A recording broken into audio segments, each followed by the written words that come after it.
So we're gonna do a deep dive on the bathroom. Nature is calling.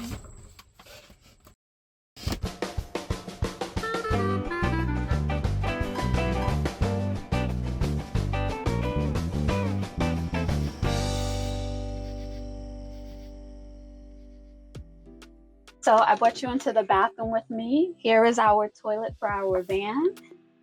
It looks like any toilet except there's no water here. We have a urine diverter, so when you sit down, the urine goes straight into the tube, and then the poop goes into the back here. When you finish using, we have coconut core that you put on the top of here, and we have these wipes, as well as when you want to wash your hands before coming out, we can just use our shower spray to kind of just wash our hands. And that's it. That's our simple toilet system. So one of the chores after a long trip is cleaning out the toilet, and that's a really simple process. This is on a hinge system, so we just open it up. Here is our urine diverter.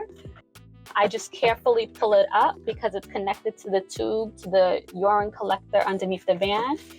We have a black garbage bag with all of the coconut core and waste in it. I just pull it out and throw it in the trash. We decided to go with a DIY system. There are a number of products on the market for composting toilets, incinerator toilets, and things like that. We found that them to be quite cost prohibitive. They're just so expensive. And we figured there had to be a simple, affordable solution to dealing with waste management in the van.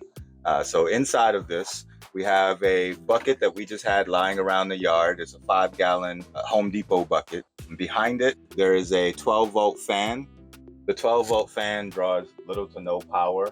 So it was an important addition. There's a duct that runs directly out to the wall, and there's a vent that lets air out. We weren't sure whether we would need a urine diverter, so we decided to just use it as the bucket and bag system. And we found that even though most of the smell was going out of the vent, there was still a noticeable smell inside the van. And so we decided, okay, we want the comfort of not smelling anything at all, and we got the urine diverter. It's connected using 1/2-inch PEX tube, and the tube runs down through the floor and then into the urine diverter tank that's underneath the van. The other materials we use inside of our toilet system, we just use a standard garbage bag. And when you get coconut core, it typically comes in a brick. Sometimes they're big bricks, but we chose a brand that comes in small bricks so that we could keep it inside of one of our drawers, and it's takes up little to no space. But the usable coco core, you break it down and you add a little bit of water, and then it turns into this kind of grainy, kind of almost like thin mulch substance. And we keep a jar of coco core in the bathroom for after use. We also, whenever we put a fresh bag in, we pour some coco core along the bottom, and the coconut core absorbs moisture, which helps to, eliminate the smell of the waste. This is one of the reasons for the urine diverter. The wet excrement is what causes the smell. So by separating the liquids from the solids, we're able to achieve no smell at all inside of the bathroom. There's a tank underneath that holds about 2.5 gallons. And that tank is connected by a tube to this spout underneath. So there are two ways that we can dispose of waste. If we're out and about on the road, then we can take any container that we have, an empty water bottle or something that we were going to discard anyway. There's a nozzle under here. You just take a piece of PEX tube and attach it, and then you turn the knob. It releases the urine into the bottle. At home, we just have a bucket that we just have for after a trip. We will do the same process. You just connect it, and then you turn it, and then the urine comes out, and we typically would just take it inside and flush it down a normal flushing toilet. Okay, shower time. Got my washcloth and my towel right here on this nifty hook. When we're ready to come in, we close the door, we lift the wood floor up so we can access the drain. So if you come inside, you can see the drain at my feet. We use this handheld, and the controls are all in the shower head itself. So once we turn this on, we can manage our flow with the shower head. So this is turned on. We can wash ourselves, stop it, soap up, and then start it again and rinse off. And then the other way is that we have a collapsible bucket. We didn't start off this way, but this is a great addition that when we need to conserve water, which we do because we only have a limited supply, we can fill this up and I can, wash out, you can wash your face or do a little splash bath.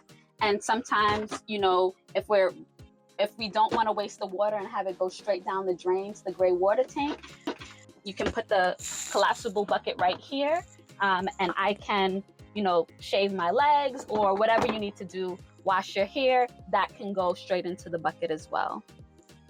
Inside the bathroom, for ventilation, in addition to the vent fan in the toilet, we also have overhead ventilation with the max air fan. The remote is stored up here and we can turn it on whenever we need to use it. There is a separate light switch inside of the bathroom so that you can turn the light in here and not have the light on in the rest of the van. And this entire area is covered, except for the van doors, in fiberglass. So everything is custom fiberglass coated. For those who are unfamiliar, it is quite a messy process. There are plenty of tutorials online of how to coat just about anything in fiberglass, and I just followed along. And halfway through, I was questioning, should I have done this? But once I cleaned it up and got the gel coat on and sanded everything down, I'm happy that we did it to know that we have a watertight space and we don't have to worry about mold or water going through the floor or in the walls is quite a comfort. So you've learned all about our bathroom. I'm just gonna roll up the shade.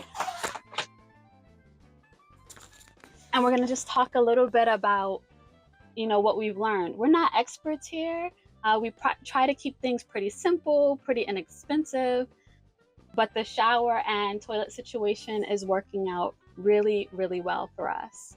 When people are looking at considerations for a bathroom, the toilet in particular tends to be kind of like a controversial issue. What's the best way to deal with waste management? I think it's helpful to split it up into two categories. One is what is going to be a sanitary situation. And there are lots of options to remain sanitary.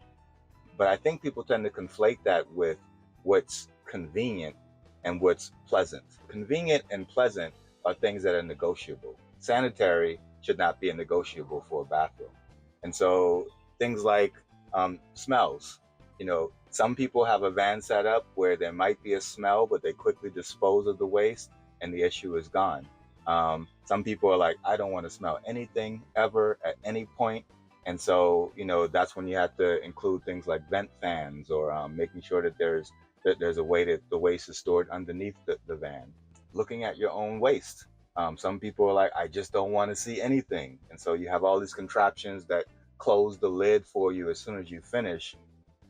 For us, that wasn't a huge concern because you're not staring into the toilet. Disposing of waste is another thing that you want to be sanitary, of course, but depending on how unpleasant you're willing to tolerate the experience, it can affect that. We didn't want to deal with having to empty out solid waste because as much as you try to be careful with hoses and things like that, it can be quite a mess emptying out a black tank. We wanted a dry waste solution where the solid waste was dried out by something, and then it's basically like throwing away a bag of dirt or actually using it for compost. Yeah, I really like our toilet situation. In fact, I think I like it even better than flushable toilets at home. Not I think, I know, because I feel like I'm not wasting a lot of things. All of the bad sides that people think about when they think going like a compost toilet as opposed to a flushable toilet, those downsides aren't downsides to me. Our commitment is to live with less, live simply, and to lower our footprint. And this allows us to do that. And even with the shower situation, there are things that we are learning as a family living in this van that we know are translating into our lives at home. Because when you have a limited amount of resources, such as in cases water or you are directly responsible for, you can't just press a button and all your waste go away. You are directly responsible for appropriately getting rid of that waste. You think a lot more about it. And I just feel like I'm doing my part. I feel like our family is doing our part in living more simply and living in a way that's aligned with nature. So we just got out of the editing bay and we were talking, and we just wanted to make sure that people don't see the things that we do as perfect. And we wanted to have a conversation about some of the things that we would do differently, or some of the things that we're still working on.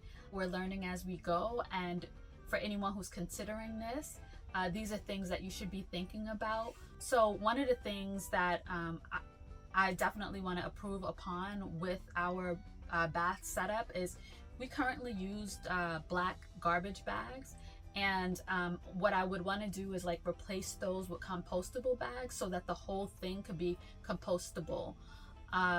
Unfortunately, I haven't seen any composting bags where the reviews don't say that they don't leak, and until I do, I just don't want to be in a situation where there's mess.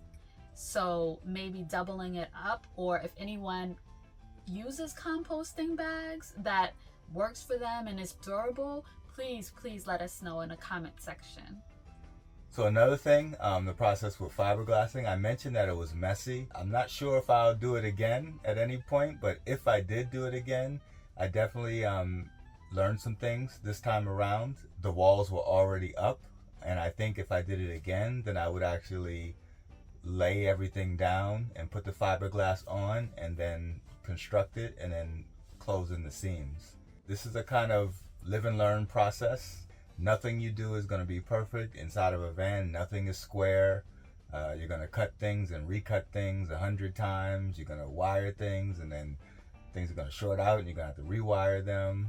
It's just a process of learning and growing. And as long as you're patient and you're forgiving of yourself, then anybody can do this. So you might be wondering, are we only taking cold showers? No, fortunately, we're able to have hot water. We have a 2.5 gallon water heater that's stored underneath our refrigerator. It's something that we use on demand. So if we know we're going to take a shower, then we plug it in, maybe 10-15 minutes ahead of time, and then we have hot water. In the summertime, we don't need it, but when we do go camping in the winter, it's definitely a luxury. Well, if you like this content, please like and subscribe to this video. We really appreciate the outpouring of support that we've had for our van tour video. If you haven't checked it out, then we recommend that you do so. We couldn't find what we were looking for, so we had to build it ourselves. More adventures on the way, and we'll also be giving you more insight into the other components of this van build.